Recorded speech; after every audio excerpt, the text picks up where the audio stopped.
로마서 13장으로 오게 되면서 특별히 사도 바울은 우리의 살아가는 삶 속에 우리가 어떻게 관계하고 또 성도로서 어떻게 살아가야 되는지에 대한 구체적인 지침들을 나누고 있습니다.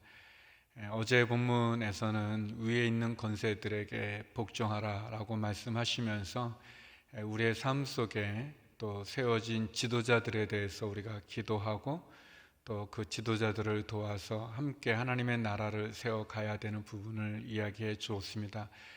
오늘은 사랑은 율법의 완성이라는 귀한 말씀을 통해서 또 우리의 마지막이 가까이 왔기 때문에 더 우리가 예수 그리스도의 옷을 입도록, 빛의 갑옷을 입도록 우리에게 권면해 주고 있습니다. 특별히 사도 바울은 우리가 사랑의 빛 외에는 어떤 빛도 짓지 않기를 우리에게 권면해 주고 있습니다. 누구에게든지 아무 빛도 짓지 마십시오. 또 사랑으로 모든 사람의 관계를 온전히 하기를 권면합니다. 특별히 오늘 우리 본문 말씀 가운데 10절 말씀을 같이 한번 읽도록 하겠습니다. 10절 말씀입니다. 사랑은 이웃에게 악을 행하지 않습니다. 그러므로 사랑은 율법의 완성입니다. 예수님께서 이 땅에 오셔서 율법을 새롭게 해석해 주시고 또 다시 한번 율법이 우리의 삶 가운데 어떻게 적용되어야 되는지를 말씀해 주셨습니다. 특별히 예수님 율법을 많은 율법학자들이나 또 바리새인들 또 사두개인들이 율법에 어긋나고 또 율법과 다르게 얘기하는 예수님을 의심의 눈초리로 바라볼 때 예수님께서 나는 율법을 폐하러 온 것이 아니라 율법을 완성하러 왔다라고 말씀해 주지 않으셨습니까? 예수님께서 어떻게 율법을 완성하시는가? 그것은 십자가를 통해서 완성해 주시는 거죠. 창세기로 시작되었던 인간의 타락된 죄악의 그 굴레를 벗어날 수 있는 우리로 하여금 구원의 자리, 영생의 자리로 인도함을 받을 수 있는 십자가의 사랑을 통해서 예수님께서 율법의 완성을 이루셨습니다. 오늘 본문에 나온 것처럼 사랑이 율법을 완성한다고 얘기합니다. 그러면서 먼저 사도 바울은 우리는 누구에게든지 아무에게든지 사랑의 빛 외에는 어떤 빛도 짓지 말라고 말씀합니다. 제가 발음이 좀 안 좋아가지고 이 어둠과 빛의 그 빛이 아니라 누구에게 비치는 그 빛을 말하는데요. 사실 우리는 태어날 때부터 그 누가 자기의 힘과 자기의 노력 그리고 또 자기의 의지대로 이 세상에 태어난 사람이 있겠습니까? 우리는 부모님으로부터 또 사랑의 빛을 지고 또 나타나는 거죠. 부모님의 사랑을 통해서 또 부모님, 특별히 어머니의 그 상고의 고통을 통해서 우리는 이 땅 가운데 오게도 되었습니다. 우리가 자라가는 동안에 부모에게 진 그 사랑의 빛이 또 많이 있고 또 우리가 자라가는 동안 우리는 또 좋은 선생님 그리고 또 좋은 친구들 그리고 또 만나는 또 많은 분들의 또 손길들을 통해서 우리 자신이 여기에 서 있는 것을 보게 됩니다. 사업을 하는 사람은 어떤 사업의 어떤 비즈니스 파트너를 통해서든 또는 멘토링을 해주는 어떤 멘토와 같은 그런 분 또는 어떤 고객일 수도 있고요. 그리고 우리는 궁극적으로 또 나라에도 빚을 지지 않았습니까? 우리가 한 나라의 국민이 된다는 것은 보이지 않지만 우리의 주권을 허락해 준 또 지키는 그리고 우리로 하여금 살아갈 수 있는 이 사회 많은 빚을 우리가 지고 있습니다. 우리가 코로나19로 어려운 상황을 보내지만 우리들이 다 인정하고 또 감사하는 또 우리 의료진들, 또 불철주야 수고하는 또 방역 당국들, 또 많은 사람들에 대한 그런 빛이 있습니다. 사도 바울은 우리들에게 이 사랑의 빛 외에는 지지 말라고 얘기합니다. 그리고 궁극적으로 우리는 하나님으로부터 사랑의 빛을 지고 있죠. 우리를 위해서 그의 독생자 예수님을 이 땅에 보내주신 하나님의 사랑, 그리고 우리를 구원하기 위해서 또 십자가에 달려 죽으심으로 구원의 길을 열어놓으신 예수님의 그 구원의 그 빛, 그 사랑의 빛이 우리에게 있죠. 그 복음의 빛이라고 말할 수 있죠. 사도 바울도 내가 이 복음의 빚진 자다라고 고백했던 것처럼 우리는 그런 많은 사랑의 빛을 지고 있습니다. 그래서 우리는 그 사랑의 빛을 다시 갚기 위해 우리의 부모님, 또 우리의 가까운 사람들, 또 내게 도움을 주셨던 분들을 기억하면서 그 사랑을 나누고, 특별히 우리가 하나님에게 진 이 사랑의 빛을, 이 복음의 빛을 어떻게 갚겠습니까? 그것은 잃어버린 많은 사람들에게 이 사랑의 복된 소식을 전하는 거가 되겠죠. 사도 바울은 계속해서 어떻게 사랑의 율법의 완성인가를 설명하면서 계명에 나오는, 십계명에 나오는, 여기 보면 간음하지 말라, 살인하지 말라, 살인하지 마라, 도둑질하지 마라, 탐내지 마라, 이런 모든 계명들이 궁극적으로는 내 이웃을 내 자신과 같이 사랑하라는 말씀에 다 요약되어 있다, 이렇게 설명해 줍니다. 어떤 분은 십계명을 하나님을 사랑하고 이웃을 사랑하는 것이라고 정리하기도 했습니다. 마찬가지로 여기 나오는 많은 그런 우리가 지켜야 되는 계명들, 이 계명들도 결국은 이웃을 향한 사랑이라고 말할 수 있죠. 사랑은 이웃에게 악을 행하지 않는다고 얘기합니다. 그리고 이 사랑이 바로 율법의 완성이라고 말씀하십니다. 사랑하는 성도 여러분, 우리가 누군가의 빛을 져야 된다면 사랑의 빛 외에는 지지 않기를 바랍니다. 그리고 율법의 완성인 이 사랑, 예수님이 친히 십자가에서 보여주신 그 사랑을 우리도 많은 분들과 나눌 수 있기를 바랍니다. 그러면서 사도 바울은 계속해서 우리의 남은 시간이 얼마 되지 않는다고 얘기합니다. 우리의 마지막이 가까이 왔다고 얘기하죠. 사도 바울은 늘 어떤 종말론적인 그런 각성이 있었던 것 같습니다. 늘 마지막을 생각하고 또 끝을 생각하며 그는 살아왔던 것 같습니다. 사도 바울 자신이 늘 감옥에 갇히는 또 죽음의 위협, 순교의 위협에 있었기 때문이기도 하지만 기본적으로 늘 우리들이 기억해야 될 것은 우리가 주님 앞에 가야 될 때가 있다는 것을 알고 또 주님이 우리에게 다시 오신다고 재림을 말씀하셨기 때문에 우리가 늘 끝을 기억하면서 살아갈 필요가 있습니다. 그렇기 때문에 우리의 끝이 있기 때문에 우리에게 주어진 시간을 마냥 허비할 수도 없고 대충 살 수도 없고 늘 최선을 다해서 살아가야 되죠. 그러면서 12절에 이런 말씀을 우리들에게 권면합니다. 12절 말씀인데요. 밤이 깊고 낮이 가까이 왔습니다. 그러므로 어두움의 일들을 벗어버리고 빛의 갑옷을 입읍시다. 어둠의 일을 벗어버리고 빛의 갑옷을 입읍시다. 밤이 깊고 낮이 가까이 왔다 얘기합니다. 밤과 낮을 대조하고 어둠의 일과 빛의 갑옷을 대조하면서, 그래서 우리의 행동이, 우리의 삶이 낮에와 같이 단정하게 행동하라고 얘기합니다. 방탕하거나 술 취하거나 음행하거나 호색하거나 다투거나 시기하지 말고, 어떻게 보면 이 밤문화들을 표현한다고 생각되어지는데요.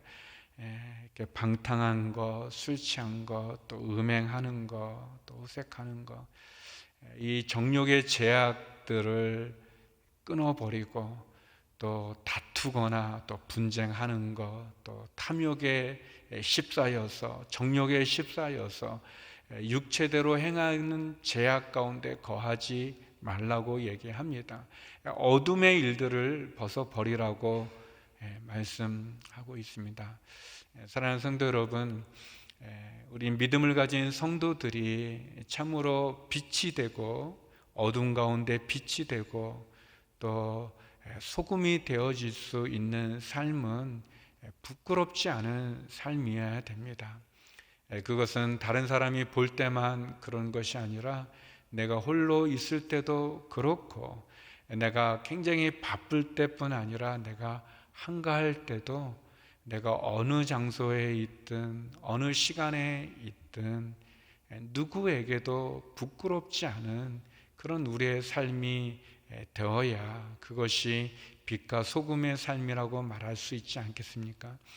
주님께서 우리를 향해서 너희는 세상의 빛이라 소금이다 말씀해 주실 때 믿지 않는 사람들 뿐만 아니라 또 하나님 앞에서도 우리가 부끄럽지 않은 삶을 살 필요가 있고, 당연히 우리는 밤이 깊고 어둠이 다가왔기 때문에 우리는 우리 낮에와 같이 단정히 행할 필요가 있습니다. 이 말씀, 우리가 읽은 이 말씀 로마서 8장 11절에서 14절의 이 말씀은 우리가 아시는 분도 계시겠지만 이 아우구스티누스죠. 어거스틴이라고 말하죠.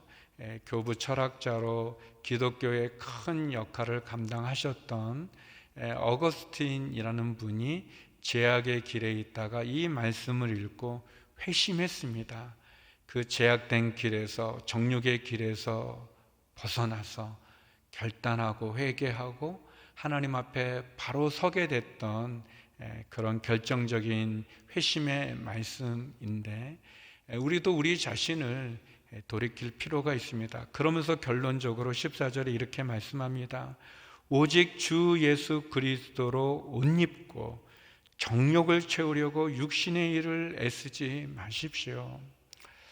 예수 그리스도로 옷을 입으라고 얘기하고 있습니다. 제약을 끊어버리라고 얘기하죠. 죄를 끊으라고 얘기합니다. 죄를 멀리하라고 얘기합니다. 정욕을 채우려고 육신의 일을 애쓰지 말라고 얘기합니다. 우리가 늘 주님과 동행하는 삶을 살아가고 누구에게든지 어느 장소 어느 시간이든지 부끄럽지 않은 삶을 살아가면서 예수 그리스도로 옷 입고 빛의 갑옷을 입고 그리고 정욕을 채우려고 육신의 일을 도모하지 말라, 애쓰지 말라, 그렇게 말씀하고 있습니다. 특별히 우리가 읽었던 12절에 보면 빛의 갑옷을 입자고 얘기하지 않습니까? 이 갑옷이라는 것은 전쟁을 치러 나가는 군사가 입는 옷이죠. 그러니까 갑옷은 멋을 내기 위해서 입는 옷이 아니라 적의 공격으로부터 우리의 몸을 보호하고 생명을 보호하기 위해서 입는 옷 아니겠습니까? 사단이 우리를 공격하고 세상이 우리를 공격할 때 우리가 빛 가운데 거하는 삶을 통해서 우리가 우리 자신을 지키는 게 필요합니다.